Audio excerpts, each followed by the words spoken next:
Alright, boys and ghouls. So after having a blast rewatching Anthropophagus last night, I wanted to do that movie and this sequel, like, January. And just the beginning of the year was very hectic, trying to set up interviews and everything, so I just didn't get around to it. So a little bit after Anthropophagus ended, I threw on 2022's Anthropophagus 2. Now, there are other sequels to Anthropophagus. I know there's like an Anthropophagus 2000, and that's a lot of times to be saying that title. But this is directed by Dario Germani, who I was introduced to at random last year on Tubi. I was watching a movie, and then it auto-played this movie, The Slaughter, which is an Italian slasher movie directed by Dario Germani. And I really, really enjoyed it. For a modern day, past 2000s at least, Italian slasher movie, it was very good. The only negative I really had with it was that I was constantly picking out, like, this is very Bava, or this is so Argento, the color and lighting here. You could do that with that whole movie. This film, this is much, much better. Like, this is, out of the two Germani films that I've seen now, this is his much superior movie. And this feels like a continuation to Anthropophagus. Like, this movie has the feel of the first Anthropophagus movie. Even from the first scene, it really sets the bar kind of high and gets you ready for the ride that this movie is. The effects are fantastic in this. The kills are great. The story's alright. That's probably like the weakest part of the movie here is the script. But it's fine for what it is. The acting's decent. The kills, though, in this movie are much better and gorier than in The Slaughter. Like, I will say that. And I guess maybe they felt they had to go a little more overboard with the kills because this is a sequel to Joe D'Amato's film. So it makes sense. But if you haven't seen Anthropophagus 2, it's on Tubi. You should also be able to rent it on Amazon Prime. But I enjoyed this one so much, I'm going to dive into some spoilers here and talk some of the scenes in this movie, because this is definitely a fun-ass sequel. Yeah, so just the introduction scene to this movie is awesome. The lighting's great. You're in this underground bunker, and you have this guy with his eyes that are, like, sewn shut. His eyes are real fucked up. And he says, like, I know you're here. He gets thrown into a cage, and then we see this woman who's pregnant, and she's about to give birth. It looks like she's screaming in pain on the floor. And this guy that you don't see his face ends up going to the corner of the room where he's got this other dude chained up. And he, like, feeds him body parts to eat. Then he goes right over to the pregnant woman. And he slices her stomach open. The effects look great. Pulls the baby out. And then brings the baby to the dude in the corner. And presumably he eats this baby alive. I'll say this. The whole baby thing, it looks better effects-wise than in the original movie. And then we cut to just like a beautiful scenic shot of the countryside. Now, on the IMDb page for this movie, it says, under writer's credit, Joe D'Amato and George Eastman. So I don't know if they actively took part in writing the script, or if they're just referring to, like, the idea of Anthropophagus and the story and stuff that they originally wrote it. But I think they did write the script, which is probably a reason why it's halfway fucking decent. So then we have this cast of exclusively women. They're doing like a college thesis, and they have to go inside this like Cold War atomic bunker, and no cell phones, and they're not allowed to tell anybody where they are, and they have to like live out this survival adventure in this bunker. Things don't end up turning out well for them. Then we cut back to this room from earlier where the woman was giving birth, got the baby cut out of her, and the killer ends up throwing this dude. It looks like his tongue is messed up or sticking out of his mouth. It's hard to tell. Something's in his mouth. But he starts slicing the side of his face, and then he peels it back, and then you get the Anthropophagus 2 title card. Just the effects work in the first 4 minutes of this movie made me instantly realize, okay, this is going to be much, much gorier and better in the practical effects department compared to The Slaughter. Yeah, it keeps going on that same path. Also, I didn't look into this for The Slaughter when I watched and did that, but for this movie, Dario Germani, the director, is also the director of photography. which makes a lot of sense too, because the cinematography is gorgeous in this movie. Like in all the wooded shots when they're heading to this bunker, like I said, the lighting, the color usage, everything looks fantastic cinematography-wise. So the group of women, they're walking around the countryside, and then we get another flash to the torture dungeon, I'm just going to refer to it as. And it looks like a sponge or something this guy's got in his mouth. But you get some nice Italian, good old-fashioned eye trauma here. The killer rips this dude's eye right out of its socket. It looks fantastic. Like, huge, huge props to the makeup effects artists and the special effects artists for this movie. Because all the effects throughout this film look absolutely splendid. And that dude eats his eyeball. So they end up at this bunker, and there's like a caretaker there. And he shows them around a little bit. And it's an effective setting. Like, it's claustrophobic. The whole bunker idea, since I guess maybe they didn't want to do the same thing with it just being on an island, so they decided to make this claustrophobic structure. Good decision for the setting of this movie. But the caretaker ends up telling them that it's been abandoned since the Cold War, and there's been people that have tried over the years to live in this place, but they disappeared and never been heard from again. And no one knows what happened to them. And if you wanted to take an educated guess, I'd go with cannibal eating them. So they gotta stay in this bunker for a weekend, which, trust me, I'm an adventurous type. I'll go for some nice little fun journeys here and there. But anything like this just sounds like a disaster waiting to happen. Like, maybe not, you're not thinking cannibals are going to start eating you and your friends. But just the idea of being stuck in a bunker for 2 days would not sound appealing to me. It's the same thing as if someone said this is one of the most haunted places on Earth. Let's go spend the night there. Yeah, I'm sure it might be fun, but that little part of me, the just in case shit's real part, would freak me out. And I would just say, no, I'm good with doing any of this. So props to this group of women that spend the whole weekend in this Cold War era bunker. I will say, and this is one of really the only small negatives I can give for this movie, the pacing can be a little slow leading up to like the group of women starting to get picked off.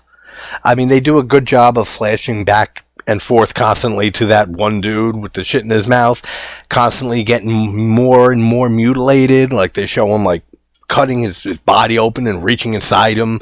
Again, the effects are fantastic, but it can get a little slow leading up to, like, the first of the group actually, being killed. But in the first Anthropophagus, I mean, the pacing's not fantastic either. So it pretty much feels the same, on par with D'Amato's original. So two of the girls go out exploring this bunker while the rest are sleeping or just hanging out in the main room. And the blonde one ends up getting taken by the killer. Now, the killer's look in this, like, compared to George Eastman's, like, iconic look in Anthropophagus, it's different, but I like it. Like, he's much skinnier and smaller, but it makes sense because he's a cannibal. Cannibals aren't the most well-nourished eaters out there, so it makes sense that he's, like, weathered looking and he doesn't look healthy, and he's also disfigured and deformed. I like the look of it. It's different than George Eastman, of course, but it works. And this woman's kill, our first kill of the official group here, is brutal. He ends up taking pliers, takes her tongue out of her mouth, then just takes a knife and just slices and cuts her tongue in half. That looks great. Then he just grabs a knife and starts stabbing her a whole bunch of times. You don't see that, but the way it's shot's very effective, because you just see her bleeding from the mouth from the tongue being cut out, and she's just like staring as the life is leaving her body as she's being brutally stabbed. And he ate her tongue too. So we see this guy eating more people and parts of people than we see George Eastman in the original. Then the rest of the girls, they all realize the other two are missing, so they spread out and start looking for them. They find I don't know any of these people's names. Are you serious? I don't think the movie even knows half these people's names. But one of them finds the brunette, and she's like impaled on, looks like a pipe or something like that. She's bleeding out the mouth. That looks really cool. So the girl who found the brunette, dead there, she freaks out. She runs back to the rest of the girls, tells them. And again, this is where the setting really helps build some tension here. They're walking away from like the main bunker area, and it's like almost like a cave system, and it's very claustrophobic feeling. And first time when I was watching this last night, like, it really makes you feel like he might pop out at any moment. Yeah, I'm not sure how big the budget was for this movie. I can't imagine it being that big. Same with The Slaughter. But for a pretty much one location movie, which is the same thing with The Slaughter, it took place in a movie theater, like an abandoned theater. Germani definitely knows how to use his settings very, very efficiently.